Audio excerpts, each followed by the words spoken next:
Cari amiche e cari amici della Tenda TV, ben ritrovati. Siamo qui dai nostri studi di Vittorio Veneto per una nuova puntata di Penna Nera, la rubrica che vi racconta il mondo degli alpini e in particolare il mondo degli alpini della sezione di Vittorio Veneto. Ovviamente a noi il compito di fare un po' il riassunto delle ultime attività, delle ultime iniziative che hanno visto come protagoniste le Penne Nere e poi quello di annunciarvi anche quelli che saranno i prossimi appuntamenti, uno fra tutti la Dunata Nazionale a Genova. Ma prima di arrivare alla Dunata Nazionale abbiamo tante cose di cui parlare, quindi vado subito a presentarvi il nostro parterre di ospiti, a partire come al solito dal presidente della sezione ANA di Vittorio Veneto, Maurizio Casetta. Buonasera. Ciao e benvenuto, ben trovato. E ancora ringrazio e saluto Michele Marchioni, capogruppo di Revine. Buonasera. E Roberto Gaiot, alfiere della sezione ANA di Vittorio Veneto. Buonasera. Grazie per essere qui. E battesimo nei nostri studi, non per quello con la camicia bianca, ma per gli altri due che stanno sfidando, tra l'altro, il caldo, le prime temperature così primaverili che iniziano a farci compagnia qui nel nostro studio.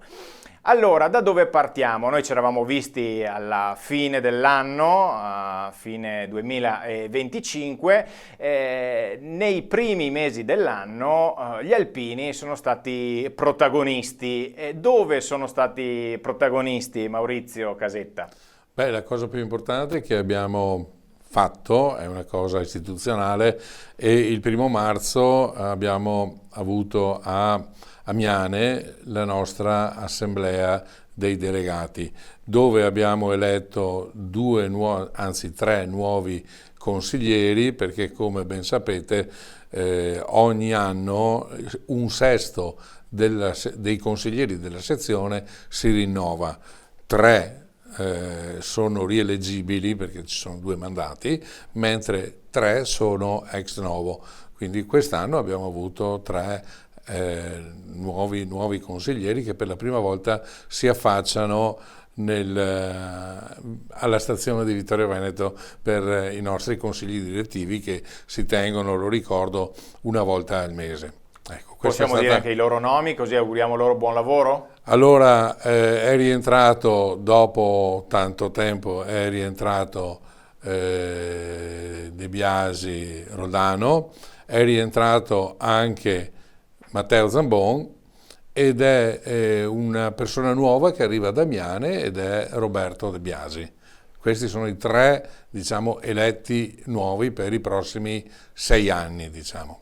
Perfetto, e quindi a loro va il nostro augurio di un buon lavoro. Buon ovviamente. lavoro, senz'altro un buon lavoro, e ce n'è tanto.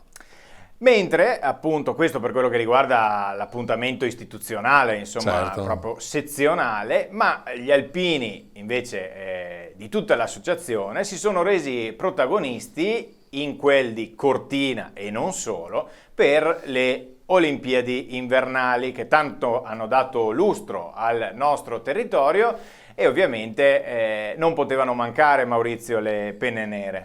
Assolutamente no, e qui dobbiamo dare merito e dato al nostro presidente che con la sua caparbietà, perché è veramente un mulo, quando si mette veramente un mulo, è riuscito a formare una squadra di più di 1000 persone, quasi 1500 persone, in poco tempo, perché dobbiamo dire che il tempo a disposizione di Favaro era circa 2 mesi, ha raccolto 1500 persone che si sono, come volontari, che si sono adoperati nelle varie zone dove appunto si svolgevano le gare delle Olimpiadi.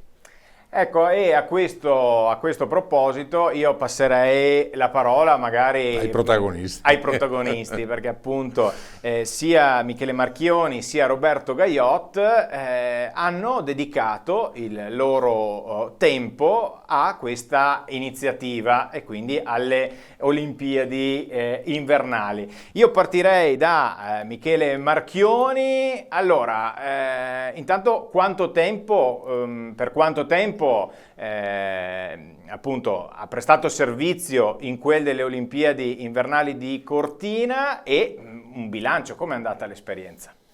Bene, allora circa una quindicina di giorni, buonasera a tutti innanzitutto, una quindicina di giorni in un ambiente meraviglioso, dalla nostra postazione si vedeva il Pelmo eccetera, quindi siamo stati veramente contenti di fare un'esperienza del genere.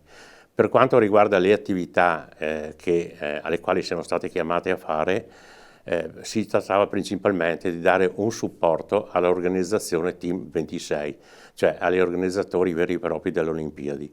Come alpini abbiamo fatto tanto, perché abbiamo servito la cittadinanza di Cortina con le pulizie delle strade, con la polizia dei palazzetti, con la sorveglianza degli stessi palazzetti e naturalmente anche sorveglianza al traffico, eccetera. È stata un'esperienza favolosa, sempre a contatto tra l'altro con gli atleti. Una delle cose che mi ha colpito di più è stato in quei momenti in cui eravamo a spallare la neve al villaggio olimpico. Fiori di atleti che si complimentavano con noi e dicevano e volevano soprattutto provare il nostro cappello. Per loro era una novità il nostro cappello, naturalmente non gliel'ho dato a nessuno, logico questo perché non si può, quindi non gliel'ho dato a nessuno. È stata veramente un'esperienza stupenda, peccato sia finita, tra virgolette peccato sia finita.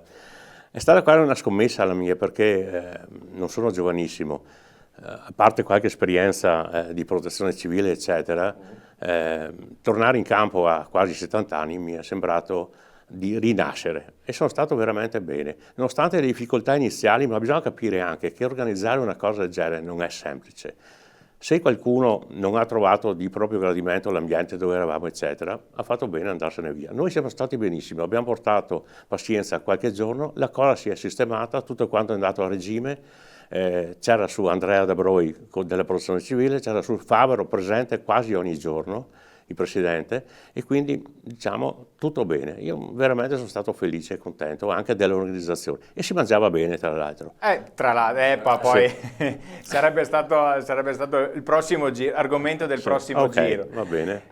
Allora, questa è l'esperienza a Cortina di Michele Marchioni, mentre Roberto Gaiot dove ha prestato servizio, sempre nell'ambito delle Olimpiadi? Allora, io parlo per anche gli altri amici volontari, siamo stati locati a Merano e lì c'è stata un po' di differenza di quelli di Cortina per le varie problematiche di trasporto, perché noi avevamo 2 ore per arrivare in Val di Fiemme, a Predazzo e dove c'erano i campi gara, e lì c'era un po' di fatica, nel senso che si doveva partire alle 4 del mattino, ritornare alle 5 di sera, ma è andato un po' così, è andato bene perché poi avevamo, se a Cortina c'era il nostro caro presidente, noi come tutor avevamo il figlio Valerio, che anche lui come prima esperienza, ma poi battichiodo, abbiamo imparato a giocare insieme ed è andato abbastanza tutto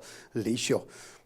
Sull'ambiente del dormire, noi eravamo, ho visto i nostri amici a Borca che purtroppo hanno dormito male, io dormivo con un altro in cameretta, per cui caldo, bello, tranquillo, le nostre docce, i nostri bagni, tutto perfetto. Sul mangiare sono dimagrito, vabbè così. Attenzione, ho capito. Allora, quindi andiamo un po' a ricapitolare e poi magari toccheremo anche marginalmente con Maurizio Casetta un po' le polemiche che hanno animato gli ultimi giorni, le ultime settimane, legate anche alla presenza appunto al volontariato che è stato fatto alle Olimpiadi dagli alpini e alla questione cappello sì, cappello no, ma lo teniamo per dopo perché secondo me è quasi voler svilire tutto quello che poi è stato fatto con delle polemiche anche che lasciano un po' il tempo che trovano.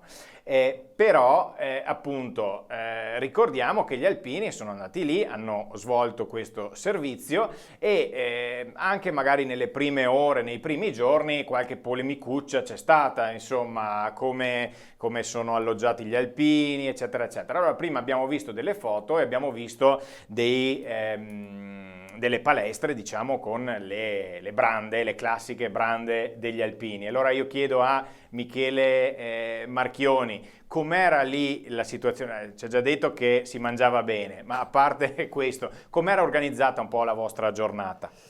Sì, anche noi ci si alzava abbastanza presto la mattina, poi dipendeva dai turni, perché chi era di servizio al Palasport per le gare che erano in programma quel giorno, magari andava di servizio alle 2 di pomeriggio e tornava alle 11 di sera. Chi invece doveva fare altre attività si alzava come il mio collega Roberto, si alzava verso le 4-5 di mattina per tornare poi nel tardo pomeriggio. Niente, quindi le attività, ripeto, erano quelle che ho detto prima, spalare neve, perché ne è venuto anche tanto tra l'altro. Ricordiamo proprio qualche giorno prima c'è stata questa abbondante nevicata.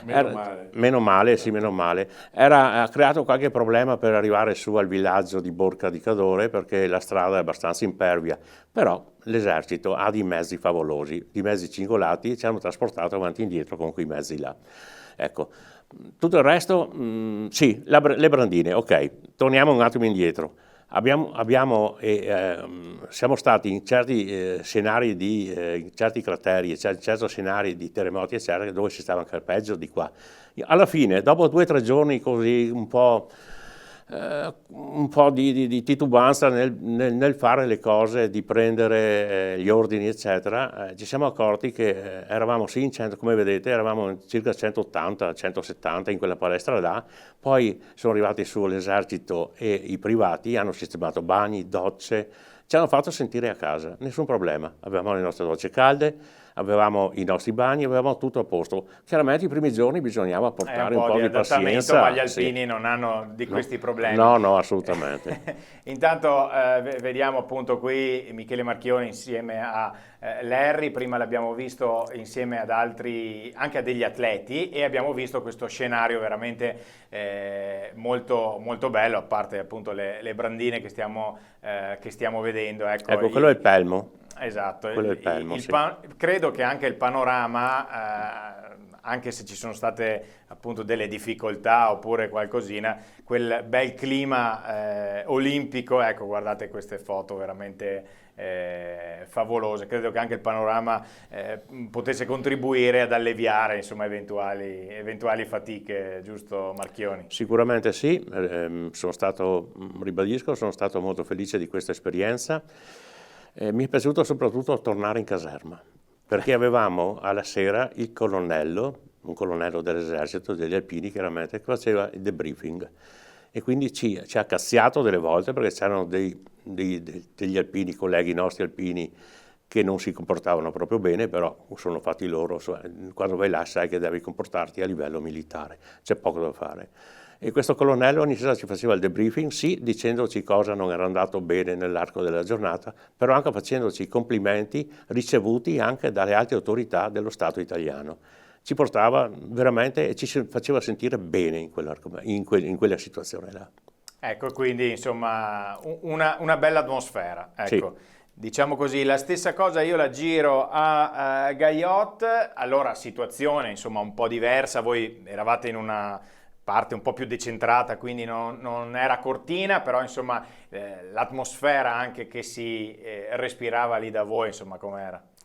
Là nel nostro sito è stata una cosa un po' appunto diversa, anche per il fatto che la nostra caserma era operativa e io, siccome nel nostro caso eravamo in 80, come alpini e amici degli alpini o collaboratori, via così.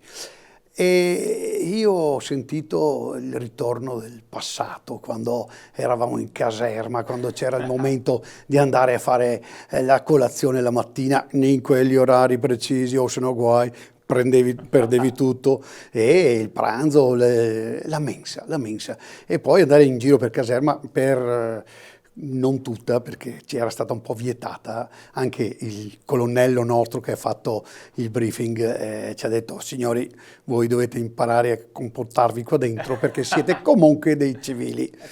Ci sono donne e c'erano un sacco di ragazzi giovani, perché penso che avessero avuto tra i 20 e i 30 anni, molto simpatici, sempre collaboratori con noi e via così. Bene, bene, bene. Insomma, quindi mi pare di capire che ci sia stato il lavoro, ci sia stata la parte del volontariato, eccetera, anche con temperature un po' rigide, eccetera, eccetera, ma mi pare di capire che vi siate anche divertiti. Ecco, questo sospetto è anche giusto così, ovviamente.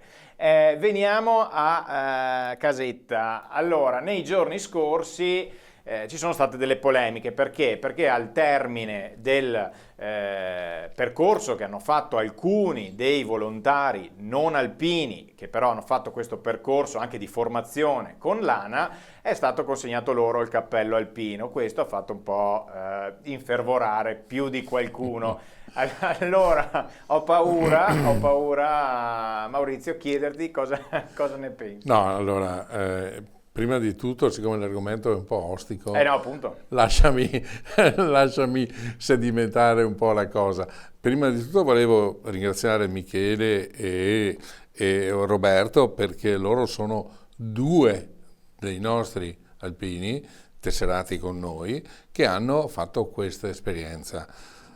Dietro di loro ci sono altri, abbiamo visto Larry Zago, che è vicepresidente di sezione tra le altre cose, ci sono altre 12-13 persone, sempre della sezione di Vittorio Veneto, che hanno dato disponibilità per questa manifestazione.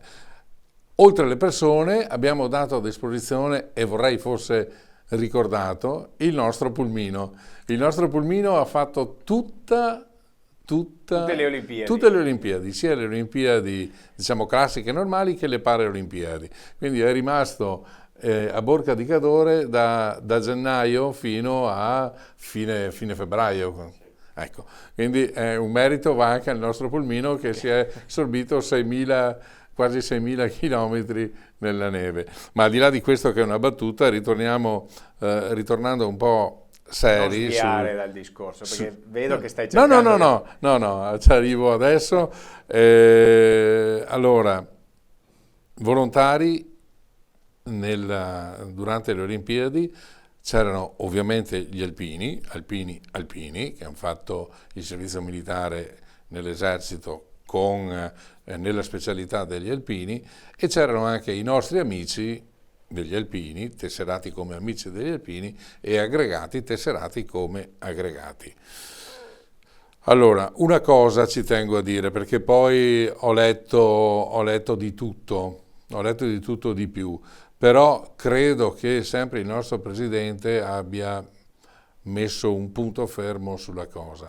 Il cappello non è stato dato dall'ANA, non è stato dato dall'Associazione Nazionale Alpini, ma è stato dato dall'Esercito Italiano, come, tra le altre cose, come anni fa, quando, tanta gente si ricorda, c'era stato l'esperimento della mini naia, le 3 settimane in caserme operative, di persone, di ragazzi che volevano provare questa esperienza. Anche allora è stato dato il cappello, messo in testa dagli alpini. Che poi l'abbia posizionato sulla testa l'altro giorno a Verona Favero o qualcuno dell'ANA, va bene, però il cappello è stato, ripeto, dato dall'esercito. Sì, dall'esercito italiano.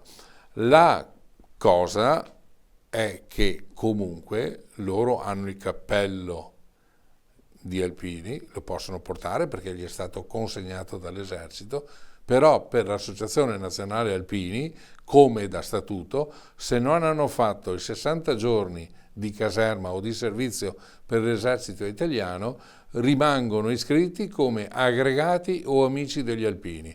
Quindi questo chiude, e come era stata fatta tempo fa appunto per la mininaia. Stesso regolamento, stesso motivo e stessa esecuzione della cosa. Per cui questo è quanto. Gli è stato dato, ripeto, il cappello degli alpini dall'esercito, però gli alpini che non hanno, o gli aggregati e gli amici che non hanno fatto 60 giorni di naia o di servizio per l'esercito italiano, per l'ANA a regolamento rimangono aggregati o amici degli alpini. Ecco, e questo quindi era giusto... Credo che sia sufficiente, no? Fugare ogni dubbio, insomma, ecco, perché ovviamente poi sui social partono le varie crociate, no? Certo, E quindi certo, è giusto certo. anche spiegare, ogni tanto si perde di vista il focus e magari si rimane invischiati nelle polemiche. Basta. Sai, i leoni da tastiera, come si dice ultimamente, Sì, sono sì. sempre in agguato, quindi... Allora, chiudiamo questa prima parte dedicata insomma alle Olimpiadi, all'esperienza delle Olimpiadi. Tra gli appuntamenti delle scorse settimane c'è stata l'appuntamento con l'adunata sezionale che quest'anno ha avuto luogo a Fregona. Sempre Maurizio, com'è andata? Beh, diciamo che è stata una gran bella adunata, una dunata in 2 giorni, il sabato sera, il solito momento culturale con i cori, e poi la grande sfilata di domenica che abbiamo potuto vederla sulla tenda TV.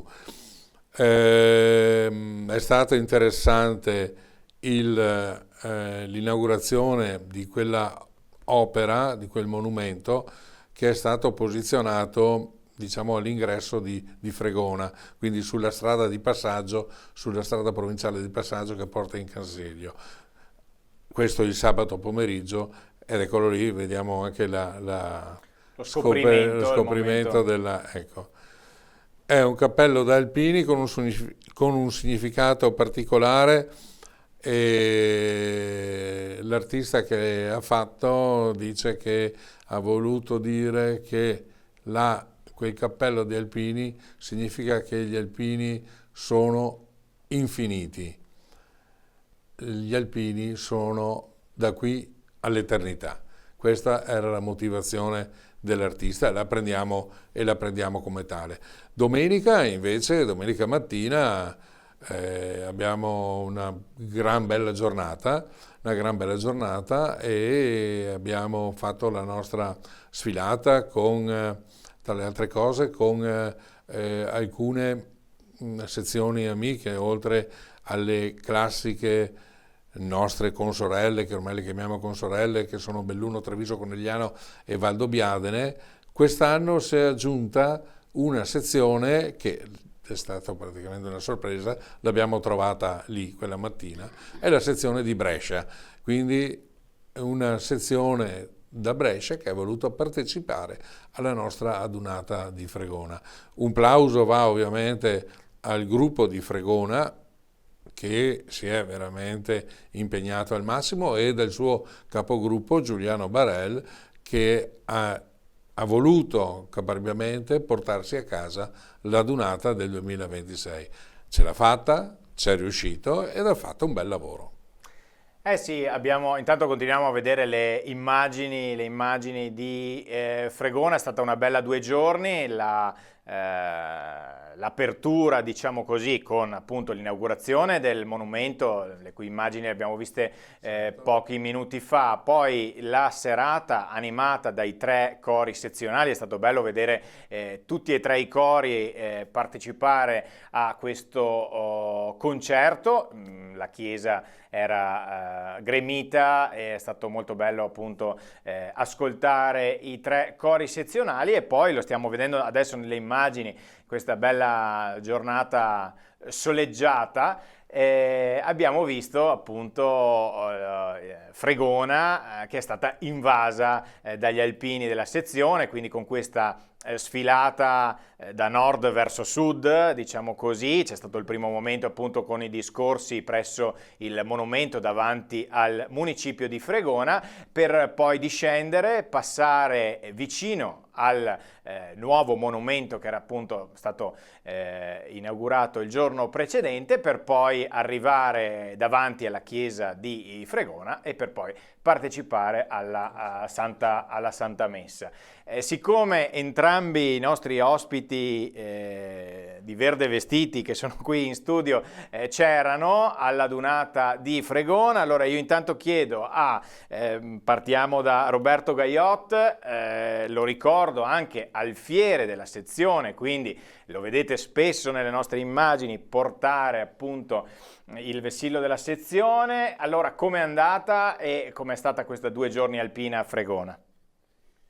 Beh, diciamo che il cielo ci ha assistito, nel senso che non ha piovuto, è stato bello il tempo. Mi ha colpito un frangente il discorso del capogruppo, un bel discorso molto, perché ho cominciato ad ascoltare, non so perché, ma quando vado alle Besse ascolto sempre le prediche. E ho ascoltato anche bene la predica del nostro presidente, che ha spronato va bene, la chiamiamo così. Ha spronato i giovani, ha chiesto di coltivarli, di portare avanti questa nostra penna anche sui ragazzi, che ci possano dare un futuro in qualche modo. Sempre bello e sempre... Non ho invitato tanto i giovani quanto i capigruppo. Sì. Ho tagliato, esatto. Ho tagliato volevo dare il merito solo a te. Va bene, non importa. No, ho detto ai capigruppo di coltivare i giovani in maniera che responsabilizzarli. Esatto, bene. Ero pronto a un dibattito qui in studio. Sapete che nei talk show vanno di moda i litigi e quindi no, assolutamente. Ma assolutamente, ci mancherebbe altro. Appunto interessante e stimolante l'aspetto del futuro.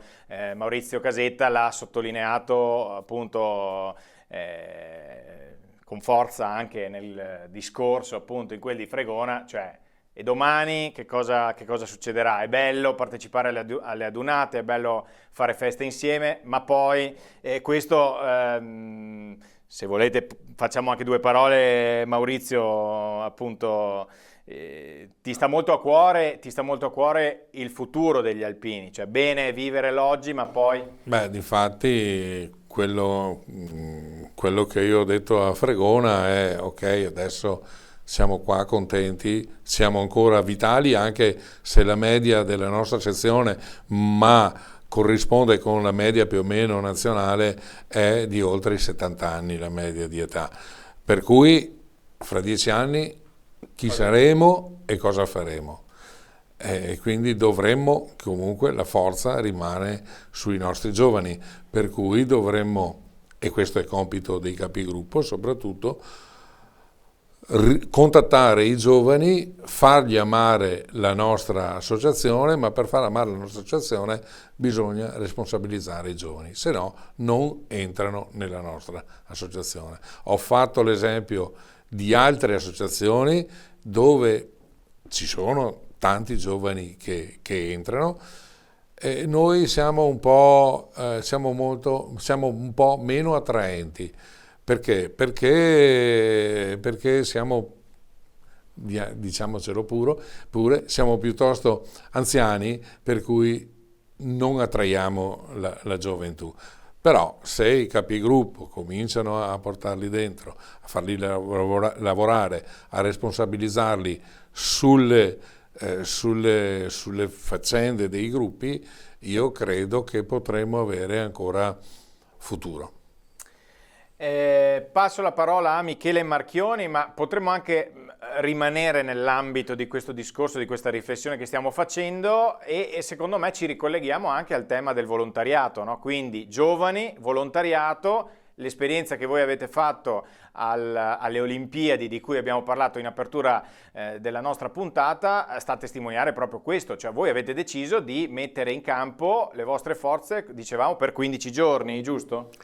Sì, come abbiamo detto prima, sia io che Roberto abbiamo messo a disposizione la nostra persona, la nostra voglia di fare, la nostra voglia di stare, a fare aggregazione soprattutto con le altre persone, perché come Roberto anch'io mi sono trovato a conoscere delle persone di altre sezioni, di altri gruppi, arrivavano dalla Sardegna, arrivavano dal Piemonte, arrivavano dalla Val d'Aosta, questi volontari, e quindi c'è stato anche un momento di grande aggregazione.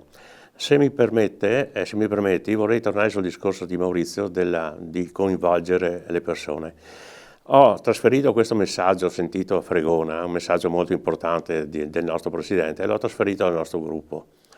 Diciamo che il discorso di Maurizio è stato accolto molto positivamente.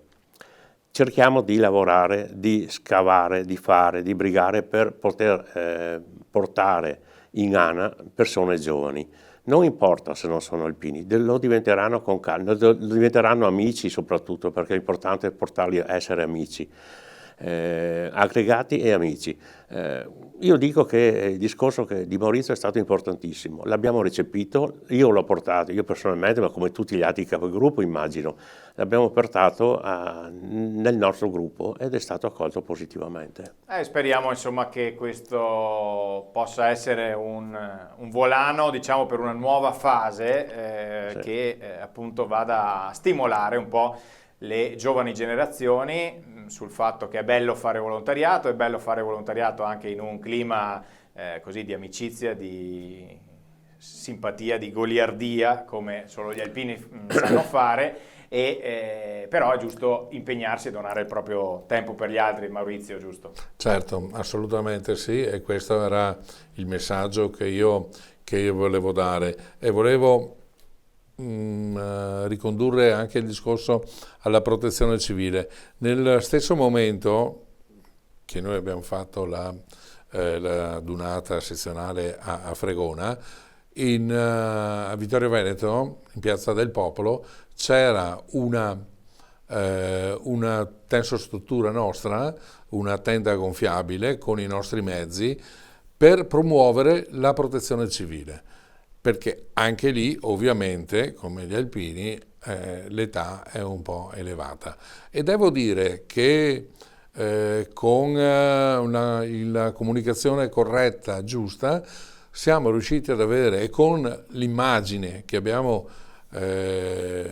fatto vedere della nostra protezione civile, diciamo che abbiamo avuto in queste ultime 2 settimane, sono passate 2 settimane, una decina di contatti di persone che vogliono provare o vogliono comunque delle informazioni su quello che è il lavoro della protezione civile. Quindi dico, basta farci conoscere. Certo.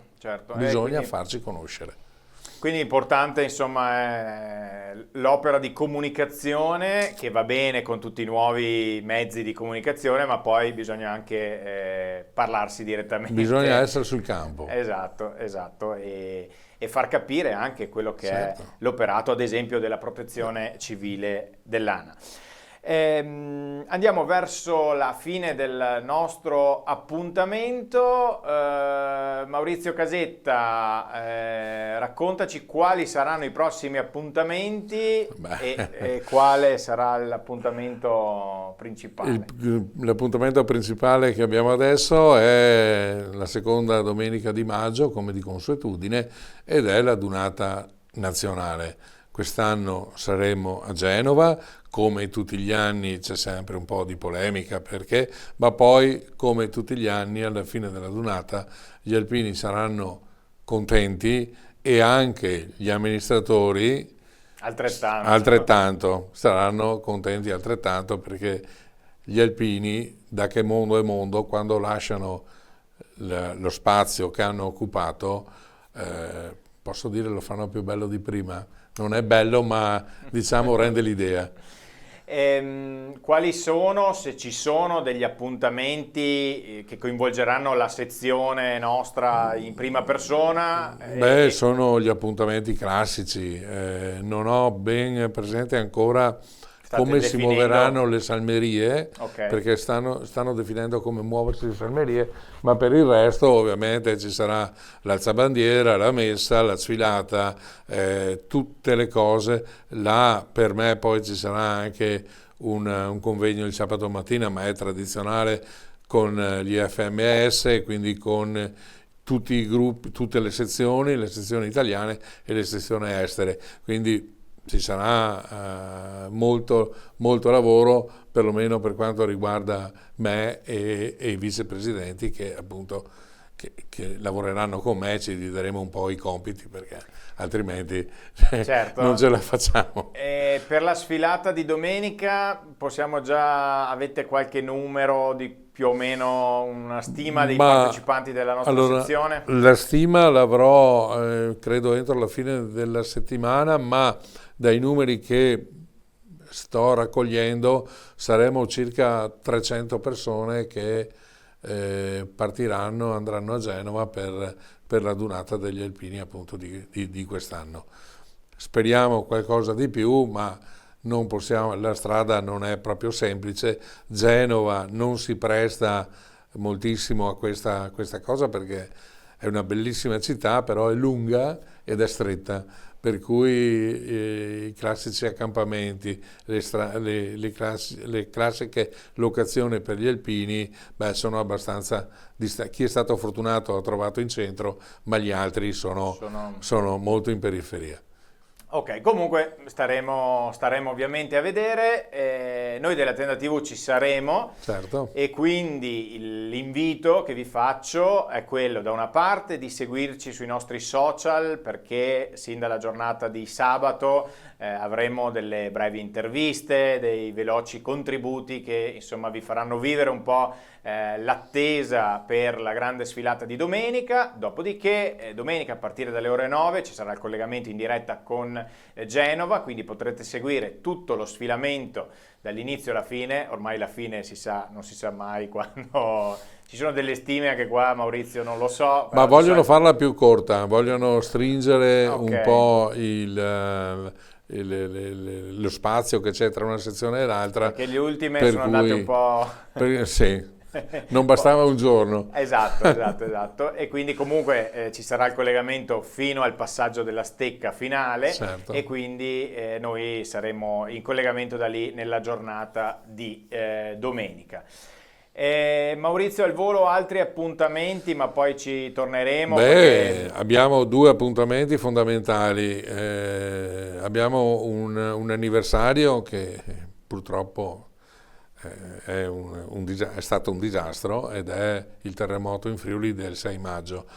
Quest'anno sono i 50 anni, per cui il giorno 6 di maggio in caserma Goi Pantanali a Gemona, che ricordo in quella serata tragica del 6 maggio è caduta, ci sarà una commemorazione per gli alpini che purtroppo sono deceduti in quel frangente. Il 2 invece di maggio, a Pinzano, forse ai più non dice niente, ma Pinzano è stato la sede del cantiere di lavoro dove ha lavorato dove era di stanza la sezione di Vittorio Veneto e anche la sezione di Conegliano, per cui siamo stati invitati dal sindaco di Pinzano il 2 di maggio ad essere lì per una manifestazione. Ricordo invece il 3, ma questa è una cosa abbastanza diciamo privata, ma è giusto anche saperla, a Cappella Maggiore c'è stato un ragazzo che è morto durante quella tragedia, per cui a Cappella Maggiore si ricorderà l'alpino Gava, che appunto è morto nel terremoto del 6 maggio. Dopodiché un po' gioiamo anche noi, rimaniamo sempre a Gemona, però il 21, quindi 20, 21, 19, 20, 21, ci sarà la Dunata del terzo raggruppamento, quindi del classico cosiddetto Triveneto, ecco, di giugno, 23 di giugno, sì. Ecco, quindi però ci sarà modo di parlarne, sì, di incontrarci, eccetera. Con calma. Sì. Allora, siamo in chiusura, ma io prima volevo fare 2 ultime battute con i nostri ospiti. Parto da Michele Marchioni, un saluto ai suoi alpini di Revine. Grazie per l'opportunità che ci hai dato. Allora, voglio salutare sì tutti gli alpini del gruppo Revine, ma tutti gli alpini chiaramente della sezione di Vittorio Veneto. Ma se mi permetti, voglio anche ringraziare i gemellati di Bassano del Grappa del gruppo 25 aprile. Sono tanti anni che abbiamo fatto il gemellaggio, è stata una cosa bellissima, anche se l'abbiamo fatto sotto la neve, perché a maggio su alle Penemosse nevicava, quell'anno là nevicava, e quindi ogni volta che vado a Bassano me lo ricordano che è un partito tanto freddo, però è stata una cosa bellissima, e continuiamo ogni anno a vederci 3-4 volte all'anno, chiaramente nelle adunate, e anche loro vengono a Revine e noi andiamo nella loro sede del quartiere 25 aprile di Bassano. Quindi grazie per questa opportunità che mi hai dato, che ci ha dato la sezione naturalmente, di essere qua questa sera, e buonasera a tutti quanti. Grazie, quindi anche a Michele Marchioni, e appunto ancora una volta andiamo a sottolineare quelli che sono i legami poi che si creano anche a chilometri e chilometri di distanza, e negli anni poi vengono così rinsaldati questi legami. Mentre chiedo a Roberto Gaiot se ci sarà a Genova e se lo vedremo portare ovviamente il vessillo. Sono stato stipendiato dal presidente, mi è obbligato, soprattutto sì, certo che sì, ci sarò. Come saluto volevo solo mandare un messaggio a coloro che non hanno avuto la possibilità o l'opportunità di fare l'esperienza come a me e a Michele o il nostro gruppo, di fare queste Olimpiadi per creare nuovi amici. Che siano alpini o no. Io ho avuto questa bella esperienza. Tutto privilegio anche, insomma. Certo, ecco. che sì. Buonasera a tutti.